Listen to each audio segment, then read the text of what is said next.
When we talk about the partitioning of Africa, it is impossible not to mention the Berlin Conference of 1884 to 1885, a moment in history that changed the continent forever. But do you know what really happened in those smoke-filled rooms in Berlin? And how did it lead to Africa being divided up by European powers with a single stroke of the pen? And the funny part, not a single African was invited. Let's take a step back.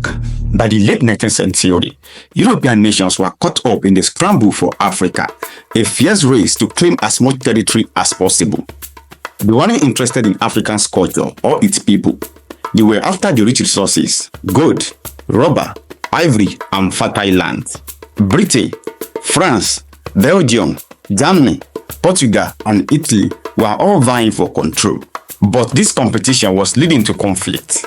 Tensions were high, and Europe needed a way to avoid war amongst themselves over African soil.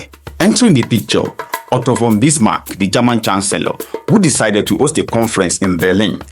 On November 15, 1884, representatives from 40 European nations gathered in Berlin. Not a single African was invited. The key players included Britain's Lord Granville, for France, Jules Verne, and the infamous King Leopold II of Belgium, who had his eyes set on the vast Congo basin.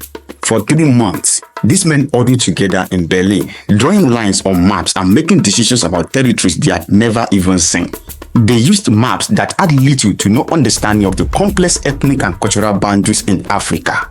Instead, they carved up the continent like it was a piece of cake, ignoring the fact that these lines would split apart tribes, families, and kingdoms that had existed for centuries. The decisions made at the Berlin Conference led to the creation of new artificial borders, and by the end of the conference in February 1885, over 90% of Africa had been claimed by European powers. Great Britain took control of vast territories, starting with West Africa, where they claimed areas now Nigeria, Ghana, which was then called the Gold Coast, Sierra Leone, and the Gambia. In East Africa, they expanded into Kenya, Uganda, and part of Tanzania, known at the time as Zanzibar. Their influence in Southern Africa was significant, encompassing Zambia, previously known as Northern Rhodesia, Zimbabwe, then called Southern Rhodesia, Botswana, then Bechuanaland, and South Africa, Lesotho, and Swaziland, now Eswatini. To secure vital trade routes, Britain also dominated Egypt and Sudan in North Africa. France sought to establish a continuous empires across West and Central Africa. Their acquisition included Senegal, Mali, Guinea, Cote d'Ivoire, Niger, Burkina Faso, and Benin, formerly called Dahomey. Moving into Central Africa, they controlled territories such as the Chad, the Central African Republic, Gabon, and the Republic of Congo. In North Africa, France solidified its holds over Algeria and Tunisia, later adding Morocco as a protectorate. Their empire extended to Madagascar in the Indian Ocean, further cementing their presence. Germany, a latecomer to the colonial game, still managed to secure territories in West Africa like Togo and Cameroon. In East Africa, they ruled Tanzania, which was then German East Africa, along with Rwanda and Burundi. Namibia in Southern Africa was also part of their empire, known at the time as German Southwest Africa, though Germany's colonies were reassigned to other powers after their defeat in the First World War. Belgium's involvement was marked by King Leopold II's personal acquisition of the Congo Free States, which will later be renamed as the Democratic Republic of Congo.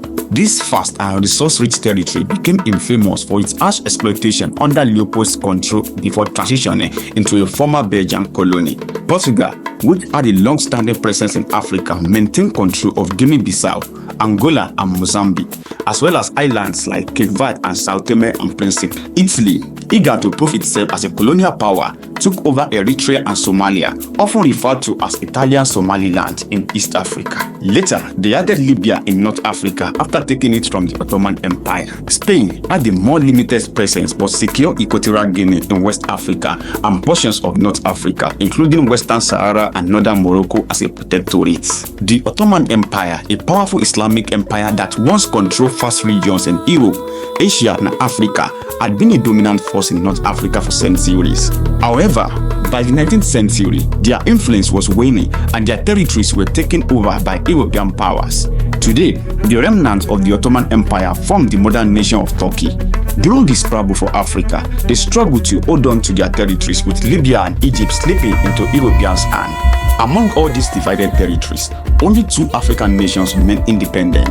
Liberia, founded by freed African Americans, maintained its sovereignty, although it relied heavily on Western economic support. Ethiopia, led by Emperor Menelik II, in a remarkable feat, defeated Italy at the Battle of Adwa in 1896 and preserved its independence, standing as a symbol of resistance against European colonization. At the end of the conference, King Leopold II walked away with the biggest prize, the Congo Free State, a territory he ruled as his personal property. This led to one of the darkest chapters in African history, as Leopold's exploitation of the Congo resulted in the death of an estimated 10 million Congolese due to forced labor and brutal treatments. The impact of the Benin Conference was devastating. Traditional African kingdoms like the Ashanti Empire, Benin Kingdom, and the Zulu Nation found themselves divided between different colonial rulers. The Yoruba people, for instance, were split between British Nigeria and French Dahomey, now Benin Republic. The Somali people were divided among Britain, Italy, and France. These artificial borders sowed the seed of conflict, displacing communities and pitting ethnic groups against one another. The economic and social fabric of African societies was torn apart. Europeans imposed their own system of governance, exploiting Africans' resources and leaving little behind for the local people. They introduced cash crop farming, forcing African communities to abandon their traditional agricultural practices. Today, the legacy of the Benin Conference still haunts Africa. The border drawn in 1885 remain largely unchanged, and many of the conflicts we see in Africa today can be traced back to these arbitrary divisions. The conference did more than the division of the land. It divided people, culture, and histories. So, next time you look at the map of Africa, remember it wasn't drawn by Africans. It was shaped by Europeans' greed and ignorance, and its scars are still visible to this day. Want to learn more about the events that shaped Africa's past? Follow, like, and share to stay connected with the stories that needs to be told.